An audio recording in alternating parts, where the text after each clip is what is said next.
నమస్కారం కే న్యూస్ కి స్వాగతం హెడ్లైన్ చూద్దాం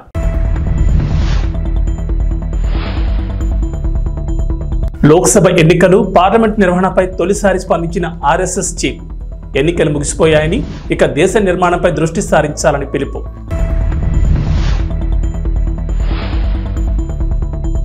జనసేన శాసనసభాపక్ష నేతగా పవన్ కళ్యాణ్ ఏకగ్రీవంగా ఆమోదించిన ఎమ్మెల్యేలు తెలంగాణ ప్రజలకు వాతావరణ శాఖ హెచ్చరిక 7-13 జిల్లాల్లో భారీ వర్షాలు లోక్సభ ఎన్నికలు పార్లమెంట్ నిర్వహణపై రాష్ట్రీయ స్వయం సేవక్ సంఘ్ ఆర్ఎస్ఎస్ చీఫ్ మోహన్ భగవత్ తొలిసారి స్పందించారు. ఎన్నికలు ముగిసిపోయాయని ఇక దేశ నిర్మాణంపై దృష్టి సారించాలని పిలుపునిచ్చారు. ఎన్నికలు యుద్ధం కాదని పోటీ మాత్రమేనని వ్యాఖ్యానించారు. ఎన్నికలు ఏకాభిప్రాయం కోసం జరిగే ప్రక్రియ అన్నారు. పార్లమెంటుకు 2 పార్శ్వాలుంటాయని కాబట్టి ఏ ప్రశ్ననైనా 2 కోణాల్లో పరిగణించవచ్చునని సూచించారు. ప్రతి సమస్యకు 2 వైపులా ఆలోచించాలని, ఒక పార్టీ ఒకవైపు ప్రస్తావిస్తే ప్రతిపక్ష పార్టీ మరొక కోణాన్ని ప్రస్తావించాలని అన్నారు. ఈ ప్రక్రియ ద్వారా మాత్రమే సరైన నిర్ణయానికి చేరుకోగలమని భగవత్ అన్నారు. ఈ సందర్భంగా ప్రతిపక్షాల ప్రాముఖ్యతను ఆయన నొక్కి చెప్పారు. నాగపూర్లో జరిగిన ఆర్ఎస్ఎస్ కార్యక్రమంలో ఆయన ఈ మేరకు మాట్లాడారు. ఈ మేరకు నూతన ప్రభుత్వం ప్రతిపక్షాలకు ఆయన సలహాలిచ్చారు. టీడీపీ, జనసేన, భాజపా కూటమి శాసనసభాపక్ష సమావేశం ప్రారంభమైంది. కూటమి తరఫున గెలిచిన ఎమ్మెల్యేలు విజయవాడ ఏ కన్వెన్షన్లో భేటీ అయ్యారు. టీడీపీ అధినేత చంద్రబాబును శాసనసభాపక్ష నేతగా ఎన్నుకున్నారు. చంద్రబాబును సీఎం అభ్యర్థిగా పవన్ కళ్యాణ్ ప్రతిపాదించగా 3 పార్టీల ఎమ్మెల్యేలు ఏకగ్రీవంగా ఆమోదం తెలిపారు. అనంతరం కూటమి శాసనసభాపక్ష నేతగా చంద్రబాబు ఎన్నికైనట్లు టీడీపీ రాష్ట్ర అధ్యక్షుడు అచ్చెన్నాయుడు ప్రకటించారు. ఈ ఏకగ్రీవ తీర్మానాన్ని కూటమి నేతలు గవర్నర్కు పంపనున్నారు. అనంతరం ప్రభుత్వ ఏర్పాటుకు గవర్నర్ ఆహ్వానం పలుకునున్నారు. బుధవారం ఉదయం 11:27 ముఖ్యమంత్రిగా చంద్రబాబు ప్రమాణ స్వీకారం చేయనున్నారు.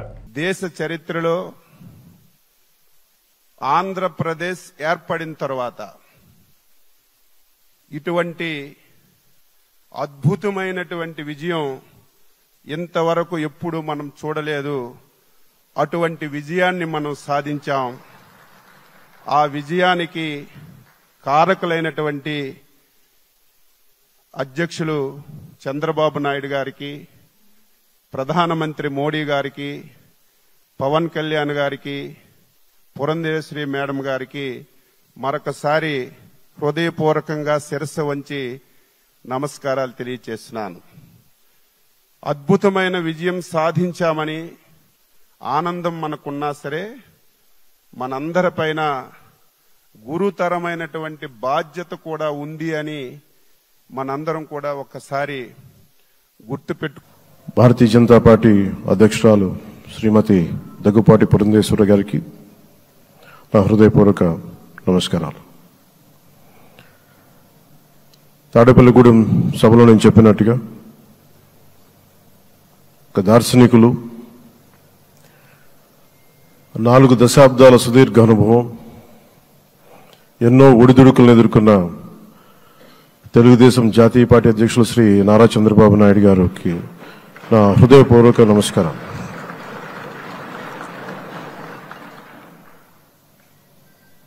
గత దశాబ్ద కాలంలో రాష్ట్ర విభజన జరిగినప్పటి నుంచి ఆంధ్ర రాష్ట్ర ప్రజలు నలిగిపోయారు, నలిగిపోతున్నారు. గత 5 సంవత్సరాలుగా మరి రాష్ట్రంలోని విపత్కర పరిస్థితులు తెలుసు. మనందరం సమిష్టిగా పోరాటం చేసి కలిసికట్టుగా ఉండి అద్భుతమైన మెజారిటీలతోటి 164 శాసనసభ స్థానాలని ఎన్డీఏ ముఖ్యమైన కారణాల వల్ల ఓడిపోయాం తప్ప ఇంకోటి కాదు. అంటే ఇక్కడ ఒక లెసన్ మనందరికి అర్థమైంది ఏంటంటే, అభ్యర్థులు గట్టిగా నిలబడుకున్న ప్రతి ఒక్క చోట ప్రజలు మనల్ని ఆశీర్వదించారు, గెలిపించారు. ఇదే ఈ యొక్క ఎన్నికల్లో మనందరం గుర్తుపెట్టుకోవాల్సిన ఒక ప్రత్యేకమైన విషయం. నేను చాలాసార్లు ఎన్నికలైన తర్వాత సమీక్షలు చేసుకున్నాం, కానీ ఇలాంటి విజయం, ఎలాంటి సాటిస్ఫాక్షన్ ఎప్పుడూ లేదు. దీనికి కారణం ప్రజలు మన మీద నమ్మకం పెట్టుకున్నారు. పార్లమెంట్ ఎన్నికల్లో కాదు, అసెంబ్లీ ఎన్నికల్లో చూస్తే 95,000 ఓట్ల మెజారిటీతో గెలిపించారు. గాజువాక 95,000 ఓట్ల మెజారిటీతో గెలిపించారు. ఈ విషయాలు నేను పవన్ కళ్యాణ్ గారు ఢిల్లీకి వెళ్ళినప్పుడు, పురంధేశ్వరి గారు వచ్చినప్పుడు ఈ రాష్ట్రంలో ఇచ్చిన మ్యాండేట్ వల్ల ఢిల్లీలో మమ్మల్ని అందరూ గౌరవించే పరిస్థితికి వచ్చారు. మీ గెలుపు వల్ల ఈరోజు అనుమానాలు ఉండేటివి. ఓటు ట్రాన్స్ఫర్ అవుతుందా లేదా, ఓటు ట్రాన్స్ఫర్ కాకపోతే ఎక్కడన్నా సీట్లు నష్టపోతామని. అందుకే మీరు ఒకసారి చూస్తే ఎన్నికలు మొత్తం సెట్ అయింది, నామినేషన్స్ వేసాం, ముందుకెళ్ళాం. అదే సమయంలో మొట్టమొదటిసారిగా కొవ్వూరులో 3 పార్టీల నాయకులు కలిసి, నేను, పవన్ కళ్యాణ్ గారు, పురంధేశ్వరి గారు ముగ్గురం కలిసి ఫస్ట్ మీటింగ్ అడ్రస్ చేశాం. అక్కడి నుంచి 6 జిల్లాల్లో మేమిద్దరం కలిసి తిరిగాం. బీజేపీ నాయకులు కలిసి వచ్చారు. ఆ తర్వాత మొట్టమొదటిసారిగా అమిత్ షా గారు ఏదైతే అనంతపూర్లో ధర్మవరం కాన్స్టిట్యున్సీకి వచ్చారు. నేను మొన్న నేషనల్ మీటింగ్లో కూడా చెప్పాను. ఆయన వచ్చినప్పుడు చాలా స్పష్టంగా ఎందుకు మేము పొత్తు పెట్టుకున్నామనే విషయాలు చెప్తూ ఈ ప్రభుత్వ అవినీతిని ఎండగట్టారు, సూటిగా మాట్లాడారు. ఆ ఒక్క మీటింగ్తో రాష్ట్రం మొత్తం ఒక నమ్మకం వచ్చింది.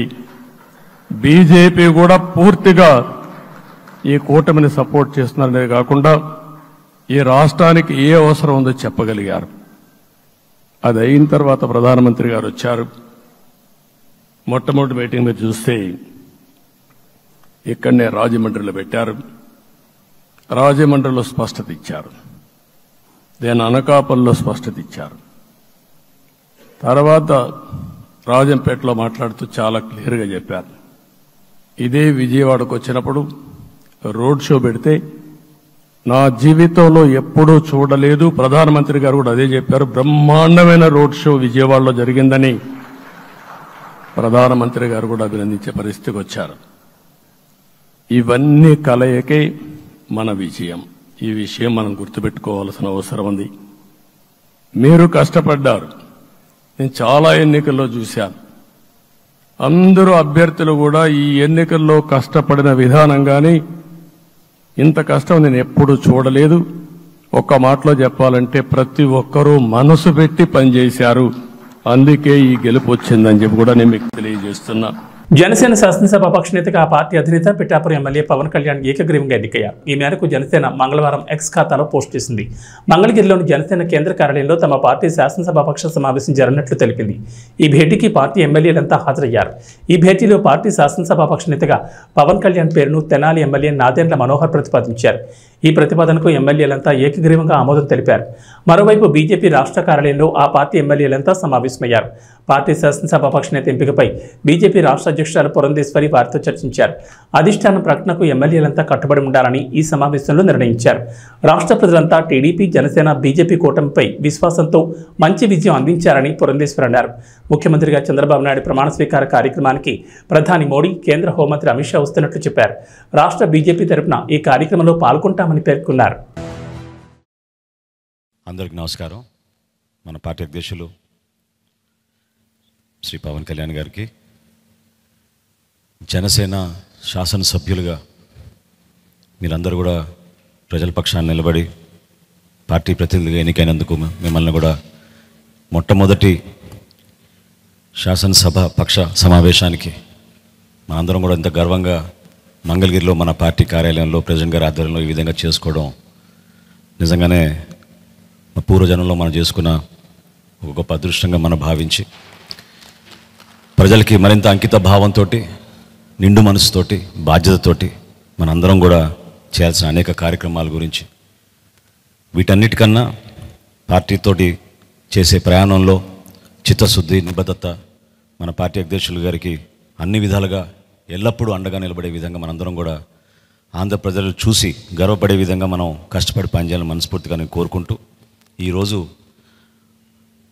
శాసనసభ పక్ష నేతగా మనందరం కూడా ఎంతో గర్వంగా మన పార్టీ అధ్యక్షులు శ్రీ పవన్ కళ్యాణ్ గారిని నాయకుడిగా ఎన్నుకోవడం కోసం ఈ సమావేశం ఏర్పాటు చేయడం జరిగింది. సో ఆ తీర్మానం ముందుగా నేను చదువుతాను. దాని తర్వాత మనందరం కూడా ప్రెసిడెంట్ గారిని అభినందించి అప్పుడు కొనసాగిద్దాం. తీర్మానం: ఆంధ్రప్రదేశ్ శాసనసభకు జనసేన తరఫున ఎన్నికైన మేము జూన్ 11, 2024 సమావేశమై శ్రీ కొనిదెల పవన్ కళ్యాణ్ గారిని గర్వంగా జనసేన పార్టీ శాసనసభ పక్ష నాయకునిగా ఏకగ్రీవంగా ఎన్నుకుంటున్నాం. మీరందరూ కూడా I think you should give a rousing.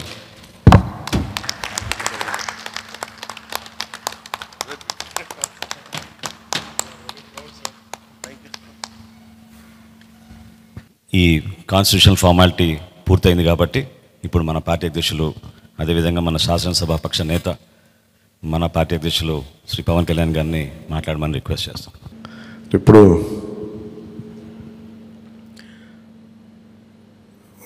Party నేతగా మాట్లాడటం అలవాటు ప్రెసిడెంట్గా మన శాసనసభ పక్ష నాయకుడిగా మాట్లాడాలంటే కొత్తగా ఉంది. ఇప్పుడు గొడవలు పెట్టుకోవడం, మాట్లాడటం, సమస్యలు తీసుకురావడం. బట్ మీ అందరికీ అపూర్వమైన మెజారిటీలతోటి ఘన విజయం సాధించిన మీ అందరికీ, ప్రతి ఒక్కరికి పేరు పేరున నా హృదయపూర్వక అభినందనలు, ధన్యవాదాలు. ఈ సందర్భంలో I want to share few things. చాలా ఒంటరి ప్రయాణం చేశాం. జాతీయ స్థాయి నాయకులు కూడా ఢిల్లీలో వాళ్ళు అడుగుతుంది ఏంటంటే, నువ్వు ఎలా పార్టీ నడిపావు? పార్టీ నడపడం మాకు తెలుసు కదా, అధికారం ఒక గుర్తింపు ఉన్న జాతీయ స్థాయి పార్టీలో ఉండి అసలు అధికారం లేకపోతే ఎంత కష్టమో మాకు తెలుసు. అలాంటిది మీరు not even recognized party, just registered party, మీరు ఎలా సస్టైన్ చేశారు ఇంతకాలం? వాళ్ళకి నేను ఒకటే చెప్పాను, మేమంటే ప్రేమించే జన సైనికులు, వీర మహిళలు, జనసేన మద్దతుదారులు, వారి వల్ల మేము బలంగా నిలబడగలిగాం. ఒక తీర్మానం నా సైడ్ నుంచి ఏంటంటే, ఈ ఘన విజయానికి కారకులైన, అంటే దశాబ్దంగా అన్ని ఒడిదుడుకుల్ని ఎదుర్కొంటూ దెబ్బతింటూ క్షేత్రస్థాయిలో అన్ని రకాలుగా ఇబ్బందులు పడుతూ మనకి మద్దతు ఇచ్చిన జన సైనికులకి, వీర మహిళలకి, జనసేన నాయకులందరికీ కూడా వారికి నా మనస్ఫూర్తిగా నా అభినందనలు తెలియజేస్తా ఉన్నాను. మీరు లేకపోతే ఈ రోజున ఈ విజయం ఉండేది కాదు. అలాగే ఈ విజయం అసలు మనం చేసిన పోరాటానికి ముగ్ధులై 2019లో తప్పు చేసాం, ఈసారి ఎట్టి పరిస్థితుల్లో మేము తప్పు చేయమని ప్రతి ఒక్కరూ ఒక 100 మందిలో కలిస్తే 100 మంది చెప్పేవాళ్ళు, ఒకళ్ళు కలిస్తే ఒకళ్ళు చెప్పేవాళ్ళు, ఏ మూలకెళ్ళి చెప్పేవాళ్ళు. ఈ రోజున మనందరికీ కూడా ఇంత భారీ మెజారిటీలు వచ్చినాయి అంటే మనల్ని నమ్మిన ప్రజలందరికీ హృదయపూర్వకంగా మన ఈ మీటింగ్ తరపు నుంచి నేను వారికి నా కృతజ్ఞతలు, అభినందనలు తెలియజేస్తున్నాను. మనకి వీ హ్యావ్ గ్రేట్ రెస్పాన్సిబిలిటీ. అంటే నేను మొన్నదాకా మాట్లాడుతున్నప్పుడు అదొక పొలిటికల్ రెటారిక్ అనిపించుకోవచ్చు, but I believed in that and I believe in it. అంటే we have to bring back accountability and politics. జవాబుదారీతనం తిరిగి రాజకీయాల్లోకి తీసుకురావాలని.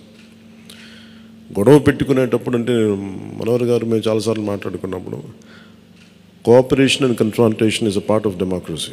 సహకారం, సంఘర్షణ, ఎప్పుడు సహకరించాలి, ఎప్పుడు సంఘర్షించాలి అనేది అది ఆ సమస్యలను బట్టి వాటిని బట్టి. అంతేగాని ప్రతిసారి పోయినసారి ప్రభుత్వానికి కూడా చెప్పాను, మేము చాలా కన్స్ట్రక్టివ్గా ఉంటామని చెప్పి వాళ్ళకి అర్థం చేసుకోలేదు నా మాట, నా డెమోక్రటిక్ స్పిరిట్ని వాళ్ళు అర్థం చేసుకోలేదు ఆ రోజున. అలాగే ఇది కక్ష సాధింపులకి సమయం కాదు. ఇది ఇంత ఘన విజయం ప్రజల నిర్మాణానికి, లేదంటే వారికి అభివృద్ధికి, వారి అభ్యున్నతికి తప్ప ఇది ఒక వెండెట్ట గేమ్ కానీ, లేదంటే పగా ప్రతీకారాలు తీర్చుకోవడానికి గతంలో ఇలా చేశారు కదా మనం ఇలా చేయాలి, అలాంటి ఆలోచన ధోరణిని దయచేసి మనందరం దాన్ని ఎంకరేజ్ చేయకండి దయచేసి దాన్ని.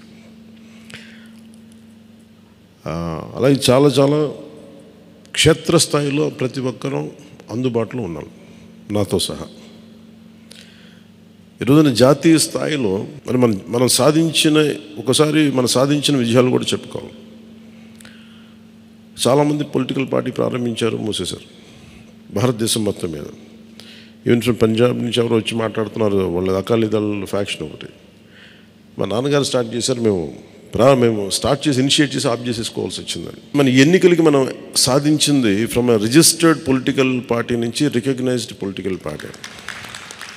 అండ్ రెండు, నెవర్ బిఫోర్ ఇన్ భారత్ పోటీ చేసిన అన్ని స్థానాల్లో భారీ మెజారిటీతోటి గెలుపొందటం, 100% స్ట్రైకింగ్ రేట్, 100%. అంటే మన మీద ఎంత విశ్వసనీయత ఉంది, అంటే ఎంత విశ్వాసం ఉంది ప్రజలకి, ఎంత నమ్మారు, ఇది వాళ్ళు చేసి చూపించారు. 2019లో ఎలక్షన్లు అయిపోయిన వెంటనే మేము తప్పు చేసాం, మేము నీకు నిలబడతాం అని చెప్పి అది ఈ రోజున మనకి మద్దతుగా నిలిచిన ప్రజలందరికీ కూడా ఇంకొక మారు చాలా చాలా ప్రత్యేకమైన ధన్యవాదాలు. అలాగే 2 పార్లమెంట్లు పెట్టాం. అంటే దాదాపు మీరు చూస్తే 2 పార్లమెంట్లు మనం ఇవి తీసుకుని దాదాపు ఒక 45 స్థానాల్లో మన ప్రభావితం ఉన్నట్టు మనం ఖచ్చితంగా డైరెక్ట్గా. అలాగే మన టీడీపీ, మన ఎన్డీఏ కూటమిలో మిగతా పార్టీల విజయానికి కూడా మేము ఎంత బలంగా నిలబడ్డామో మీ అందరికీ తెలుస్తుంది. ఓట్ ట్రాన్స్ఫర్ ఎంత బాగా జరిగిందో, ఫస్ట్ టైం చాలా అవేకెండ్ ఓటింగ్ జరిగింది, చాలా రెస్పాన్సిబుల్ ఓటింగ్ జరిగింది. వీళ్ళందరూ న్యూ జనరేషన్. అసలు యువత ఎంత నమ్మారంటే అర్ధరాత్రి వాళ్ళకి 12 అయినా కానీ 11 అయినా కానీ ఆ ఎండలో మండుటెండలో నిలబడి మధ్యాహ్నం నుంచి వాళ్ళ క్యూలు వాళ్ళకి వంతు చివరికి అలా నిలబడి మరి ఓట్లేసి, అంటే ఇవన్నీ చాలా చాలా బాధ్యతనిచ్చాయి. అలాగే ఈరోజు మనం మాట్లాడుకున్నప్పుడు కూడా రేపు మన పవర్ షేరింగ్ ఏంటి ఇవన్నీ కూడా మీకు తెలియజేస్తాను. ఇది మన ప్రతి ఒక్కరికి నా ఉద్దేశం మనందరం అందుబాటులో ఉండాలి. అది మీరు మనందరం కలిపి ఒక సమిష్టిగా ఒక నిర్ణయం తీసుకుందాం, ఒక కమిటీగా ఏర్పడి ఎన్ని రోజుల్లో మనం నియోజకవర్గంలో అందుబాటులో ఉండాలి. అలాగే ప్రభుత్వానికి సంబంధించి సమస్యలకు సంబంధించి ప్రజలకి ఎంతంత ఏ అవసరాలు ఉంటే మనం ఎలా అనుసంధానం చేసుకోవాలి మిగతా మన ఎన్డీఏ పార్ట్నర్స్ తోటి. అలాగే కేంద్రంలో ఇప్పుడు మనకి చాలా చోట్ల మన నియోజకవర్గాల్లో బ్రిడ్జ్ ఒక్కోసారి ఓవర్ బ్రిడ్జెస్ కానీ ఇవన్నీ కేంద్ర పరిధిలో ఉంటాయి. అవన్నీ మీరు చేయాల్సింది అంటే మన నియోజకవర్గపు సమస్యలు ప్రాధాన్యత అంటే యాజ్ పర్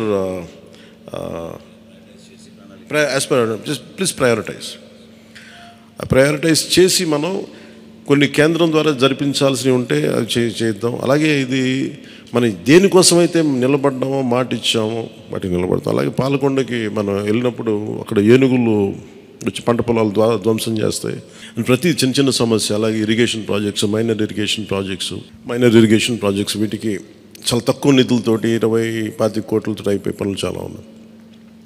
అండ్ మేజర్గా మన ఎలక్షన్స్లో మనం చెప్పింది విద్య, వైద్యం, ఉపాధి, సాగునీరు, తాగునీరు అండ్ లా అండ్ ఆర్డర్. ప్రజల మాన ప్రాణ ఆస్తుల సంరక్షణకి మనం చాలా చాలా జవాబుదారీతనంగా ఉండాలి. అలాగే మనకిచ్చింది ఇది, ఎందుకంటే నెక్స్ట్ జనరేషన్ వచ్చింది, అది మనం అందరం అర్థం చేసుకోవాలి. పాత తరం రాజకీయాల్లాగా కూర్చోబెట్టి మనం పవర్ని ఎక్సర్సైజ్ చేస్తామంటే కుదరదు. ఎందుకంటే ప్రజలు ఎంత మద్దతుగా నిలబడ్డారో వాళ్ళు అంతే బలంతో మనం నిలదీయగలరు. అది మనం దయచేసి మర్చిపోతుంది, నాతో సహా నేను మర్చిపోదాన్ని. అందుకని లెటర్స్ బి వాళ్ళు ఒకసారి కోపంతో ఒక మాట మాట్లాడినా అసహనంతో అది మనం భరించాలి తప్ప.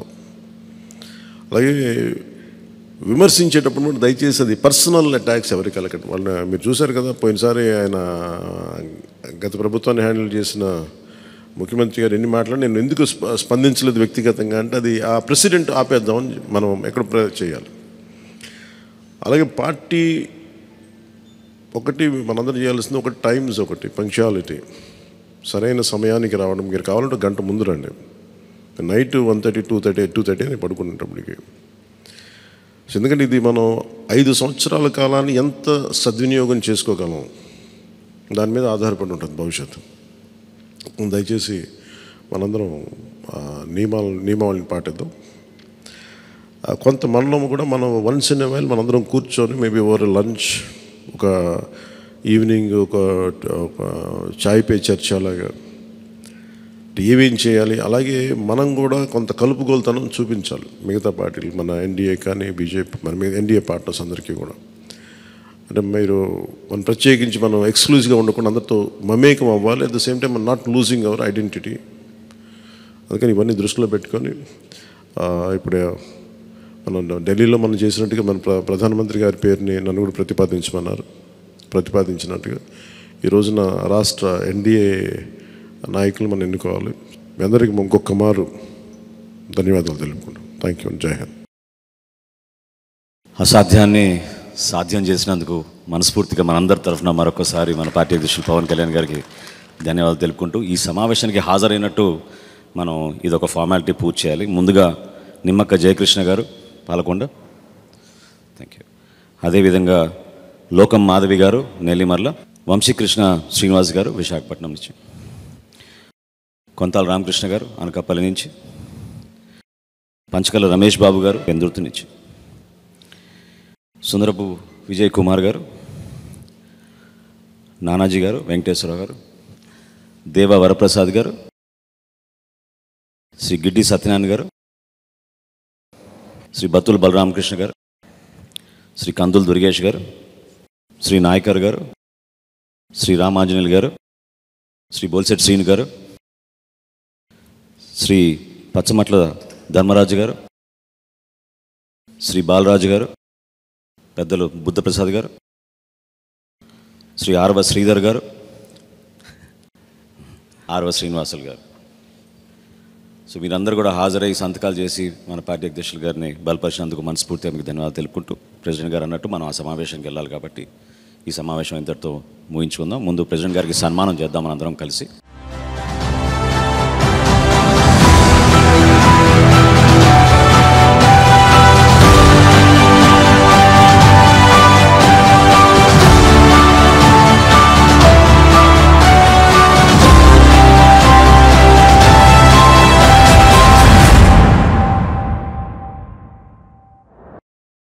తెలంగాణ ముఖ్యమంత్రి రేవంత్ రెడ్డికి ఇప్పటి వరకు క్యాంప్ ఆఫీస్ లేదు. ఆయన ముఖ్యమంత్రిగా బాధ్యతలు తీసుకుని 6 నెలలు గడుస్తున్నా ఇప్పటి వరకు క్యాంప్ ఆఫీస్ ఏర్పాటు చేసుకోలేదు.